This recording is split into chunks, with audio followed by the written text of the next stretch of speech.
Hanya 20% mempengaruhi kesuksesan anak, kecerdasan intelektual itu. Berarti kan cuma 1/5. 80% lagi itu dipengaruhi oleh kecerdasan emosional dan spiritual. Apa itu? Akhlakul karimah dan ketaatan beribadah.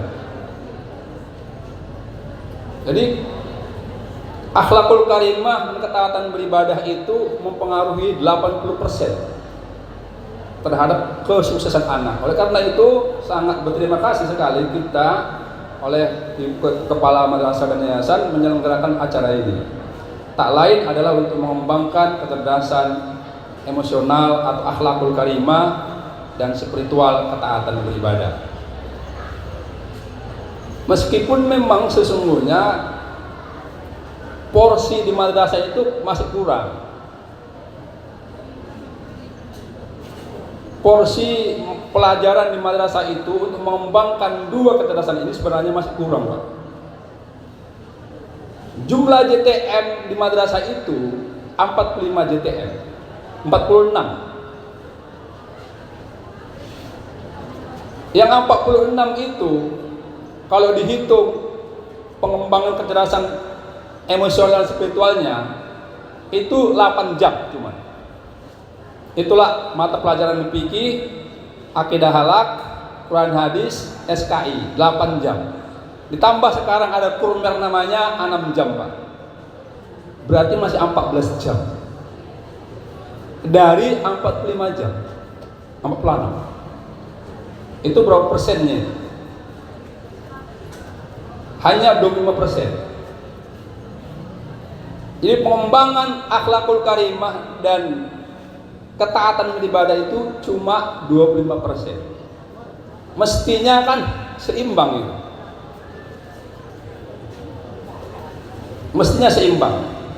Oleh karena itu, selain acara-acara seperti ini, saya mengusulkan nantinya ke depan, mungkin juga sudah dilaksanakan oleh Ibu Kepala dan guru-guru, ke depan ditambah. Meskipun dia tidak menambah dalam jam wajib di kelas, tapi di luar kelas dilaksanakan ini. Cara-cara misalnya selawatan, gitu ya. Nah, membaca Al-Quran apalagi.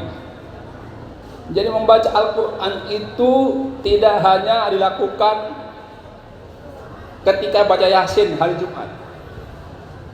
Ya, Pak Yayasan ya, ini usul dari Kementerian Agama, termasuk Ibu Kepala. Hal-hal seperti ini perlu dikembangkan. Minimal sama. Kalaupun tidak bisa dimasukkan ke jam intrakurikuler, dia jam-jam di luar jam. Jam mau masuk kelas. Membaca Al-Quran itu sebenarnya nggak cukup hari Jumat.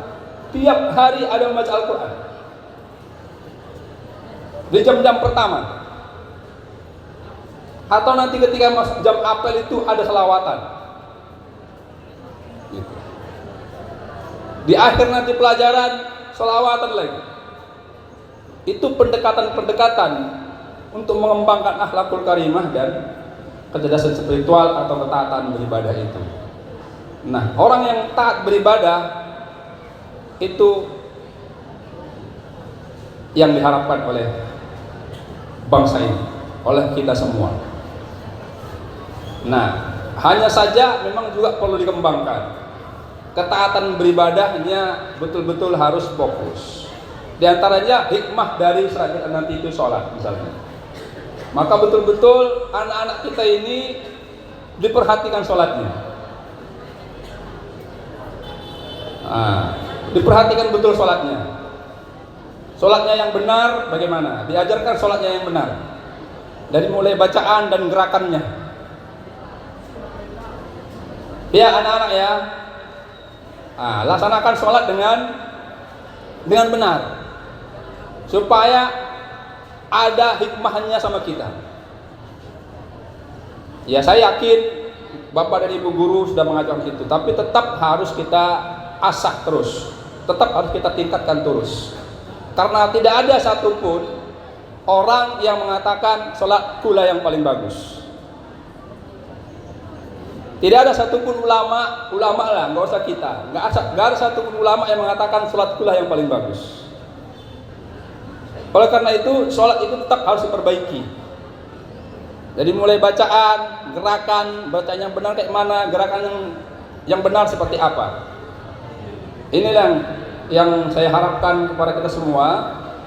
Itu yang pertama tentang sholat. Yang kedua membaca Al-Quran. Membaca Al-Quran, tadi udah ada contoh dari anak kita yang membaca Al-Quran, ya, bagus, ya, bagus. Maunya seperti itulah semua, gitu Bu ya, Bu Kepala dan Hasan, maunya seperti itulah semua. Bagaimana bisa menyamaratakan supaya seperti itu semua? Oleh karena itu harus tuntas ini.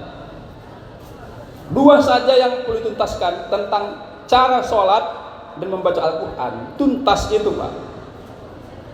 Itu udah oke, anak-anak gede.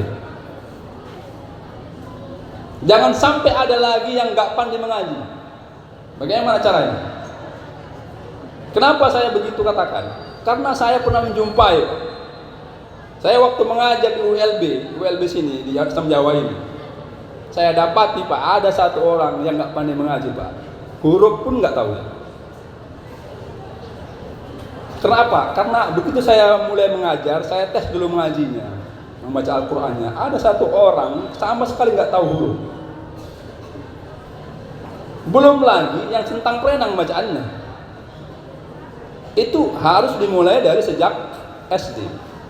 Sejak sanawiyah seperti ini. Jangan sampai nggak tuntas ini mengajinya. Kalau ada nggak tuntas, itu betul-betul harus dibuat pengayaannya, Bu. Bukan pengayaan, remedial bahasanya. Ulangan membaca Al-Quran. Jangan sampai tamat sanawiyah ini ada yang nggak pandai mengaji. Tuntaskan. Dan sholat. Dua itu aja pun udah oke Pak. Kecerdasan akhlak dan spiritual. Barangkali itu yang bisa sampai